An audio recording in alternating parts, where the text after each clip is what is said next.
Minta tolong Kapolri perintahkan kepada seluruh jajarannya di daerah supaya harus mengantisipasi jangan sampai ada kejadian-kejadian seperti ini, pengerusakan dan lain sebagainya.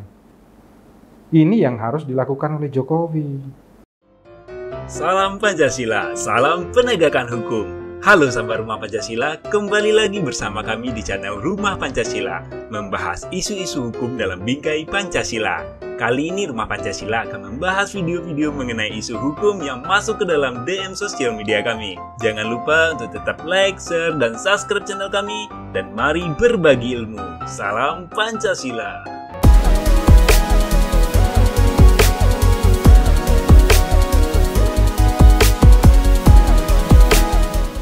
Salam Pancasila, salam penegakan hukum. Ada sahabat Rumah Pancasila yang nge-tag dari Instagramnya MNC TV News ke Rumah Pancasila, minta komentarnya, Bang, tentang pembakaran yang dilakukan di daerah Yalimo, Papua. Karena kebetulan saya sendiri lahir besar di Papua, di Paniai, sekarang namanya Nabire ya.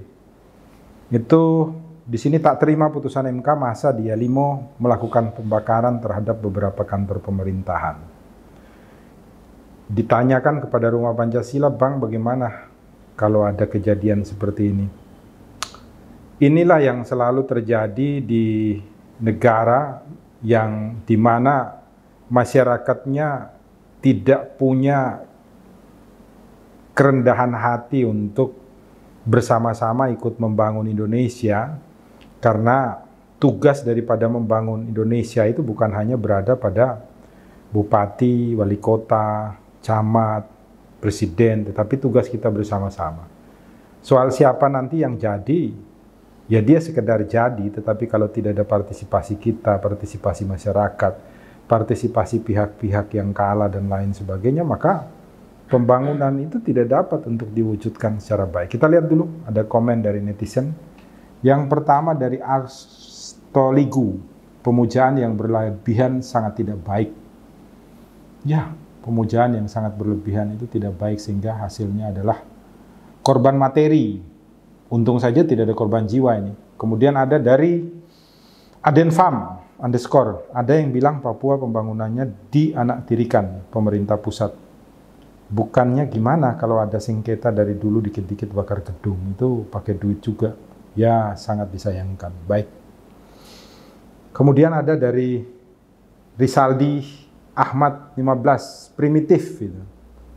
Memang dimanapun manusia primitif begini ini banyak, bukan hanya di daerah terpencil ya, seperti di Papua. Anda jangan keliru bahwa sikap-sikap primitif ini justru lahir itu dari contoh kita yang ada di kota ya. Anda bisa lihat di kota itu, kalau Anda demo itu malah kantor polisi, orang lewat mobilnya dihancurin padahal orangnya tidak tahu apa-apa. Truk lewat bawa makanan malah dibajak, dinaikin. Jadi justru Anda itu juga primitif gitu. Makanya jangan komentar kata primitif ini sangat bagus itu kalau diartikan untuk kemudian menuduh kepada sebuah suku atau wilayah. Bukan karena saya sendiri adalah darah Papua, bukan. Tapi saya ingin menggambarkan bahwa primitif itu adalah perilaku manusia.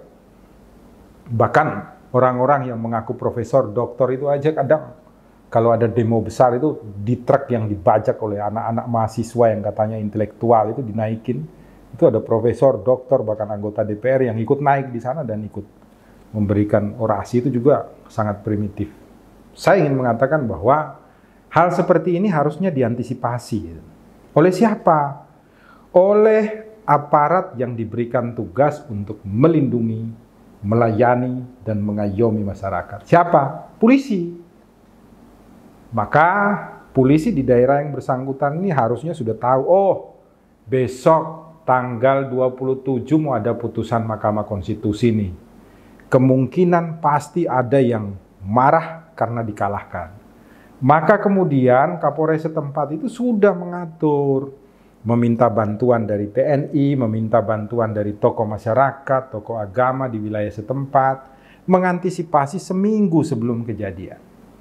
Kemudian apa? Kalau bantuannya kurang untuk pengamanan, minta bantuan sama Polda. Sampaikan ke pusat. Karena kita sudah tahu setiap ada pemilu, bahkan pemilihan desa yang ada di Jawa ini aja ya, pemilihan kepala desa itu pasti ribut. bentrok, bakar-bakaran. Oleh karena itu, maka yang salah siapa? Bukan rakyatnya. Yang salah adalah mereka yang diberikan amanat untuk menjaga ketertiban, pelayanan, perlindungan terhadap masyarakat. Kapolresnya harus dicopot dari jabatannya dan diganti. Dan ini menjadi contoh bagi kita ke depan agar supaya tidak terjadi pengerusakan lagi terhadap harta benda, bangunan-bangunan pemerintah dimanapun di Indonesia. Maka tugas polisi itu dengan babinsanya yang turun di lapangan RT/RW itu untuk mendengarkan kemungkinan apa yang terjadi sehingga diantisipasi gitu.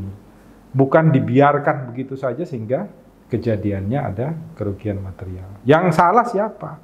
Yang salah pemerintah. Maka dalam hal ini harusnya Pak Jokowi langsung angkat telepon di speaker, telepon sama Kapolri. Pak Kapolri, itu tolong Kapolresnya daerah Yalimo dicopot, tidak boleh diberikan jabatan selama sekian tahun.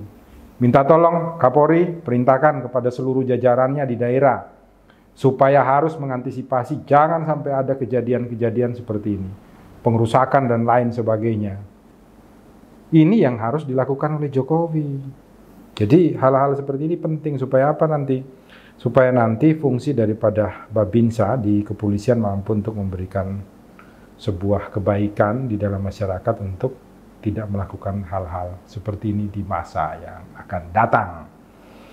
Ya, dimanapun polisi sudah bekerja dengan baik juga dan perlu adanya masyarakat yang harus diberikan edukasi juga sehingga tidak menimbulkan keonaran di dalam kehidupan publik. Karena untuk membangun sistem hukum yang baik, bukan hanya aturan hukumnya yang baik, bukan hanya aparatur hukumnya yang harus baik, tapi masyarakat juga di dalam budayanya, kehidupan sosialnya harus baik. Kalau hukumnya baik, aparatur penegak hukumnya baik, tapi budaya masyarakatnya buruk, semuanya menjadi percuma juga. Karena apa? Karena yang menjadi raja di rumah kita adalah masyarakat. Jadi kalau budayanya buruk, hancur semua.